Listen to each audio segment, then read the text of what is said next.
Redeeming what is the Lord's. The Lord said to Moses, "Speak to the Israelites and say to them, if anyone makes a special vow to dedicate a person to the Lord by giving the equivalent value, set the value of a male between the ages of 20 and 60 at 50 shekels of silver according to the sanctuary shekel.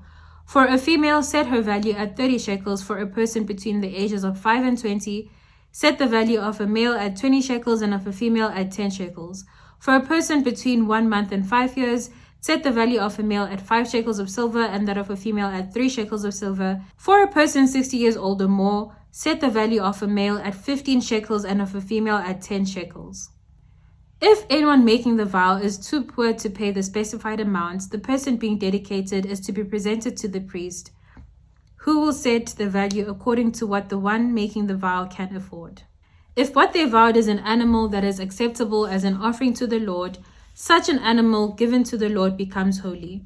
They must not exchange it or substitute a good one for a bad one or a bad one for a good one. If they substitute one animal for another, both it and the substitute become holy. If what they vowed is a ceremonially unclean animal, one that is not acceptable as an offering to the Lord, the animal must be presented to the priest, who will judge its quality as good or bad. Whatever value the priest then sets, that is what it will be. If the owner wishes to redeem the animal, a fifth must be added to its value. If anyone dedicates their house as something holy to the Lord, the priest will judge its quality as good or bad. Whatever value the priest then sets, so it will remain. If the one who dedicates their house wishes to redeem it, they must add a fifth to its value, and the house will again become theirs. If anyone dedicates to the Lord part of their land, its value is to be set according to the amount of seed required for it, 50 shekels of silver to a homer of barley seed. If they dedicate a field during the year of Jubilee, the value that has been set remains. But if they dedicate a field after the Jubilee, the priest will determine the value according to the number of years that remain until the next year of Jubilee, and its said value will be reduced. If the one who dedicates the field wishes to redeem it, they must add a fifth to its value, and the field will again become theirs. If, however, they do not redeem the field, or if they have sold it to someone else, it can never be redeemed. When the field is released in the Jubilee, it will become holy like a field devoted to the Lord. It will become a priestly property. If anyone dedicates to the Lord a field they have bought which is not part of their family land, the priest will determine its value up to the year of Jubilee, and the owner must pay its value on that day as something holy to the Lord. In the year of Jubilee, the field will revert to the person from whom it was bought, the one whose land it was.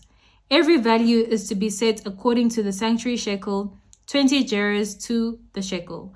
No one, however, may dedicate the firstborn of an animal, since the firstborn already belongs to the Lord. Whether an ox or a sheep, it is the Lord's. If it is one of the unclean animals, it may be bought back at its set value, adding a fifth of the value to it. If it is not redeemed, it is to be sold at its set value. But nothing that a person owns and devotes to the Lord, whether a human being or an animal or family land, may be sold or redeemed. Everything so devoted is most holy to the Lord. No person devoted to destruction may be ransomed. They are to be put to death.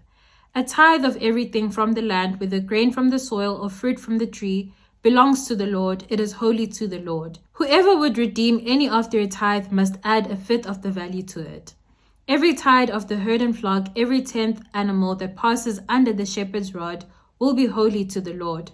No one may pick out the good from the bad or make any substitution. If anyone does make a substitution, both the animal and its substitute become holy and cannot be redeemed. These are the commands the Lord gave Moses at Mount Sinai for the Israelites. That was Leviticus chapter 27. Igama lami uNqobile, but you can call me Coco. This is Spiritual Longevity. Thank you for making it to the end of Leviticus. Next time we'll be starting the book of Numbers.